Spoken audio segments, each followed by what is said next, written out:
ಹೇಮಾದ್ರಿ ಕಿಚನ್ಗೆ ಸ್ವಾಗತ. ಬನ್ನಿ ಹೈದರಾಬಾದಿ ಬಿರಿಯಾನಿ ಮಾಡೋಣ. ಹಸಿಮೆಣಸಿನಕಾಯಿ, ಶುಂಠಿ, ಬೆಳ್ಳುಳ್ಳಿ ಹಾಕೊಂಡು ಫ್ರೈ ಮಾಡ್ಕೊತಾ ಇದೀನಿ. ಹಾಗೆ ಒಂದು ಪ್ಯಾನ್ ಬಿಸಿಟ್ಟು ಅದರಲ್ಲಿ ಎಣ್ಣೆ ಹಾಕೊಂಡು ಈರುಳ್ಳಿಯನ್ನು ತೆಳುವಾಗಿ ಕಟ್ ಮಾಡಿದ್ದೀನಿ. ಈಗ ಸ್ಲೈಸ್ ಆಗಿ ಕಟ್ ಮಾಡಿ ಉದ್ದಕ್ಕೆ ಕಟ್ ಮಾಡಿ ಅದನ್ನ ಎಣ್ಣೆಗೆ ಹಾಕಿ ಫ್ರೈ ಮಾಡ್ತಾ ಇದೀನಿ. ಇದು ಗೋಲ್ಡನ್ ಬ್ರೌನ್ ಬರೋವರೆಗೂ ಚೆನ್ನಾಗಿ ಫ್ರೈ ಮಾಡ್ಕೊಬೇಕು. ಫ್ರೈ ಆದ್ರೆ ನಾನು ಇದನ್ನ ತೆಗೆದುಕೊಳ್ತಾ ಇದೀನಿ. ಈಗ ಅರ್ಧ ಕೆಜಿ ಚಿಕನ್ ತಗೊಂಡಿದ್ದೀನಿ. ಅದನ್ನ ಚೆನ್ನಾಗಿ ತೊಳೆದು ಇಟ್ಕೊಂಡಿದ್ದೀನಿ. ಮತ್ತೆ ನಾವು ಫ್ರೈ ಮಾಡಿಕೊಂಡಿರುವಂತ ಜಿಂಜರ್ ಗಾರ್ಲಿಕ್ ಪೇಸ್ಟ್ ಅನ್ನು ಇದಕ್ಕೆ ಸೇರಿಸ್ಕೊಳ್ತಾ ಇದೀನಿ. ಅದರ ಜೊತೆಗೆ ಅರ್ಧ ನಿಂಬೆ ಹೋಳಿನ ರಸವನ್ನು ಹಾಕೊಳ್ತಾ ಇದೀನಿ. ಅದನ್ನು ಹಾಕೊಂಡು ಚೆನ್ನಾಗಿ ಕಲಿಸಬೇಕು. ರೆಡ್ ಚಿಲ್ಲಿ ಮತ್ತೆ ಕಾಶ್ಮೀರಿ ಚಿಲ್ಲಿ ಎರಡನ್ನೂ ಸೇರಿಸ್ಕೊಳ್ತಾ ಇದೀನಿ. ಇದರ ಜೊತೆಗೆ ಅರ್ಧ ಕಪ್ ಅಂದ್ರೆ 100 ಗ್ರಾಂ ಮೊಸರನ್ನ ಹಾಕೊಂಡು ಕಲಿಸ್ಕೊಳ್ಬೇಕು. ಬಿರಿಯಾನಿ ಮಸಾಲೆ ಕೂಡ ಹಾಕೊಳ್ತಾ ಇದೀನಿ. ಉಪ್ಪು 1 ಸ್ಪೂನ್ ಹಾಕೊಂಡಿದ್ದೀನಿ. ಬನ್ನಿ ಇದೆಲ್ಲ ಚೆನ್ನಾಗಿ ಕಲಿಸ್ಕೊಳ್ತೀನಿ.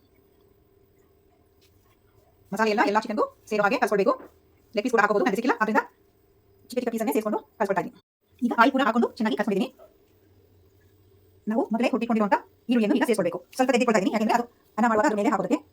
ಫ್ರೈ ಆನಿಯನ್ ಮತ್ತೆ ಕೊತ್ತಂಬರಿ ಸೊಪ್ಪು ಮತ್ತು ಪುದೀನ ಸೊಪ್ಪು ಎರಡನ್ನು ಈಗ ಹಾಕೊಳ್ತಾ ಇದ್ದೀನಿ. ಇದರಲ್ಲಿ ಸ್ವಲ್ಪ ಹಾಗೆ ಇಟ್ಕೊಳ್ತೀನಿ. ಈಗ ಇದನ್ನು 2 ಅವರ್ಸ್ ಮ್ಯಾರಿನೇಟ್ ಮಾಡಿಕೊಳ್ಬೇಕು. 2 ಅವರ್ ನೀಡಿದ ನಂತರ ಇದನ್ನು ಕುಕ್ಕರ್ಗೆ ಹಾಕಿ 10 ನಿಮಿಷ ಬೇಯಿಸಬೇಕು. ನಾನು 1 ಕಪ್ ಬಾಸುಮತಿ ರೈಸ್ ಅನ್ನು ಅರ್ಧ ಅವರ್ ನೆನೆಸಿ ಇಟ್ಕೊಂಡಿದ್ದೀನಿ. 6 ಗ್ಲಾಸ್ ನೀರಿಗೆ 1 ಕಪ್ ಅಂದ್ರೆ 300 ಗ್ರಾಂ ಅಕ್ಕಿಯನ್ನು ಹಾಕಿ ಕುಕ್ ಮಾಡ್ಕೊಳ್ತಾ ಇದ್ದೀನಿ. ಅಕ್ಕಿ ಜೊತೆಗೆ ಬೇಸಿಕ್ ಮಸಾಲಾ ಇದಕ್ಕೆ ಸೇರಿಸ್ಕೊಳ್ತಾ ಇದ್ದೀನಿ. ಚಕ್ಕೆ ಲವಂಗ ಎಲ್ಲ ಅರ್ಧ ಹೋಳು ನಿಂಬೆ ರಸ ಹಿಂಡ್ಕೊಳ್ತಾ ಇದ್ದೀನಿ. ಈಗ ಸ್ವಲ್ಪ ಉಪ್ಪನ್ನು ಸೇರಿಸ್ಕೊಳ್ಬೇಕು. ನಾವು ಚಿಕನ್ ಕೂಡ ಉಪ್ಪು ಹಾಕಿದ್ದೀವಿ, ಇಲ್ಲಿ ರೈಸ್ಗೆ ಮಾತ್ರ ಸ್ವಲ್ಪ ಉಪ್ಪು ಸೇರಿಸ್ಕೊಳ್ಬೇಕು.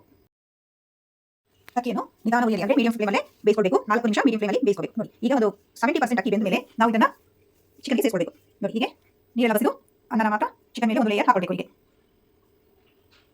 ನೀರು ಸೇರಿಸಬಾರ್ದು. ಇದರಲ್ಲಿರೋ ನಿಂಬೆ ಹೋಳನ್ನ ತೆಗೆದಾಕಬೇಕು ಮತ್ತೆ ಪಲಾವ್ ಎಲೆ ಕೂಡ ತೆಗೆದಾಕಬೇಕು. ಈಗ ಅರ್ಧ ಗ್ಲಾಸ್ ನೀರನ್ನ ಇದಕ್ಕೆ ಸೇರಿಸ್ಕೊಳ್ತಾ ಇದ್ದೀನಿ. ಮೇಲೆ ಸ್ವಲ್ಪ ಕಾಶ್ಮೀರಿ ಚಿಲ್ಲಿನ ಸ್ಪ್ರಿಂಕಲ್ ಮಾಡ್ತಾ ಇದ್ದೀನಿ, ಯಾಕೆಂದ್ರೆ ಕಲರ್ಗೋಸ್ಕರ.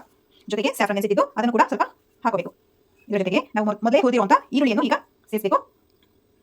ಮತ್ತೆ ಸ್ವಲ್ಪ ಕೊತ್ತಂಬರಿ ಸೊಪ್ಪು ಪುದೀನ ಸೊಪ್ಪು ಇಟ್ಕೊಂಡಿದ್ದಲ್ಲ ಅದನ್ನು ಈಗ ಹಾಕೊಳ್ತಾ ಇದ್ದೀನಿ.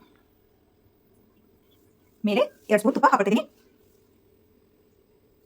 ಈಗ ಮುಚ್ಚಿ ಇದನ್ನು 10 ನಿಮಿಷ ನಿಧಾನ ಉರಿಯಲ್ಲಿ ಲೋ ಫ್ಲೇಮ್ ಅಲ್ಲಿ ಬೇಯಿಸಿಕೊಂಡ್ರೆ ಹೈದರಾಬಾದ್ ಫುಲ್ ವಿಡಿಯೋ ಹೇಮಾದ್ರಿ ಕಿಚನ್ನಲ್ಲಿ ಸಿಗುತ್ತೆ ನೋಡಿ.